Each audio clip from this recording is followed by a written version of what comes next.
தமிழ் சினிமாவை கட்டி காப்பது யார்? சூப்பர் ஸ்டார் ரஜினிகாந்தா இப்படின்னு நான் சொல்லலைங்க.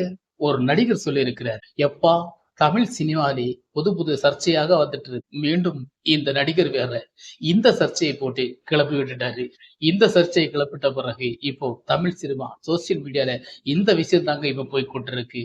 அதை பார்க்கத்தான் நம்ம இந்த வீடியோல பாக்குறோம். இந்த விஷயத்தை யார் பேசியிருப்பான்னு உங்களுக்கு தெரியும். ஆனா அதை பற்றி நமக்கு பேசுவோம். வாங்க வீடியோ. ஒழுங்கு சரியில்லாமல் இந்தியனுக்கு சாவை கிடையாது. இந்த இந்தியாவின் அனைவருக்கும் வணக்கம். தமிழ் சினிமாவில் பொது சர்ச்சைகள் உருவாவது இப்போது புது புது புயலாக வந்து கொண்டிருப்பது ஒரு வழக்கமாக, ஒரு வேடிக்கை மட்டுமல்ல, ஒரு ரெண்டிங்கான ஒரு விஷயமாக இருக்கிறது. அப்படித்தான் நம்ம கடந்த தினங்களில் எல்லாமே சர்ச்சைகளை பார்த்து கொண்டே வருகிறோம். பல சர்ச்சைகள் உருவாகி கொண்டே இருக்கு. அந்த சர்ச்சைகளை விட்டுட்டு நம்ம இந்த சர்ச்சையை பேசும். யாருப்பா இந்த மனுஷன்?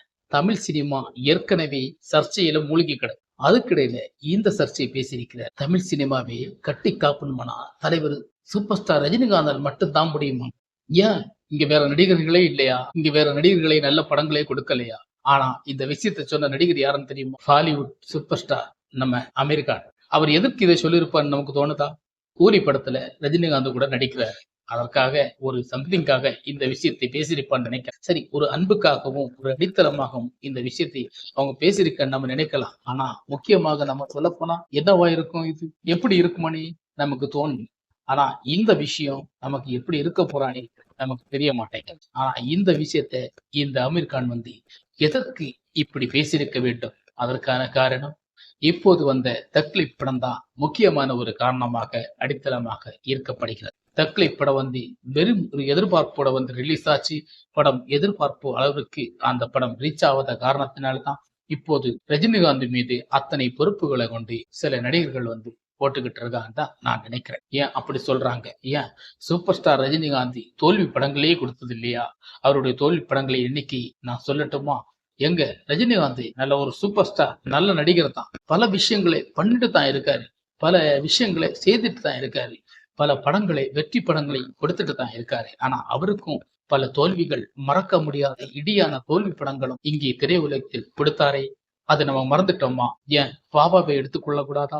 லிங்காவை எடுத்துக்கொள்ளாதா? அண்ணாத்தாவை எடுத்துக்கொள்ள கூடாதா? இப்படி பல படங்கள் ரஜினிகாந்துக்கும் இருக்கிறது என்பதை தமிழ் சினிமா மறந்திருக்காது. ஆனா பாலிவுட் சினிமா இதை மறந்துடுச்சா என்று எனக்கு தெரியலைங்க.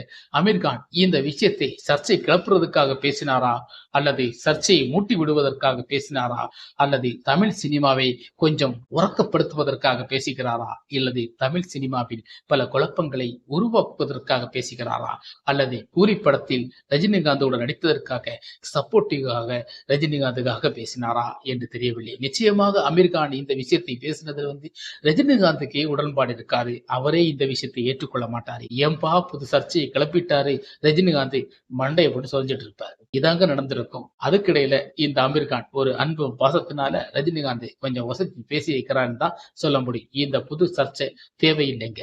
ஏன்னா இப்படி நிறைய விஷயங்கள் போய்கொண்டிருக்கிறது. இந்த சர்ச்சை தேவை. தமிழ் சினிமாவை வாழ வைக்கிற நிறைய நடிகர்கள் இருக்கிறாங்க. இன்னைக்கு நமக்கு சில படங்கள் எல்லாம் பார்த்துட்டு வரோம். தமிழ் சினிமாவில் சில முன்ன நடிகர்கள் படங்கள் எல்லாம் பெரிய வசூல் ரீதியாக நல்ல ஒரு ஹிட் ஆகிறது.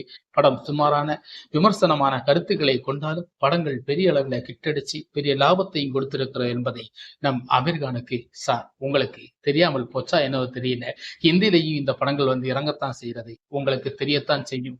ஆனா நீங்க ஏன் மோட்டிவேட்டாக இதை பேசியிருக்கிறதா எங்களுக்கு புரிய மாட்டேங்குது. இந்த மாதிரி விஷயங்களை நீங்க பேசும்போது பல கணக்குகள் தமிழ் சினிமாவிகளை நீங்க எடுத்துக்கொண்டு பாருங்க.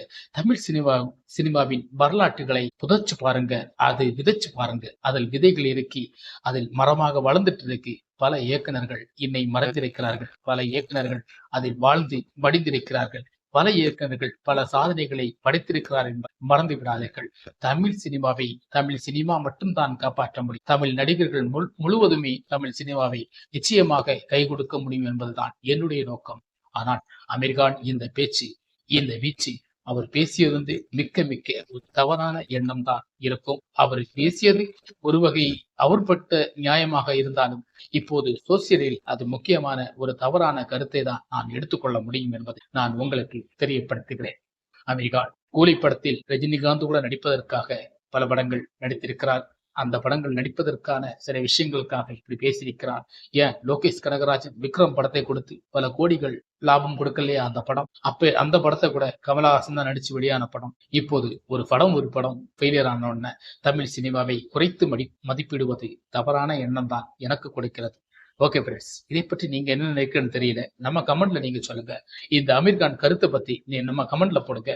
மீண்டும் வேற வீடியோல சந்திப்போம்.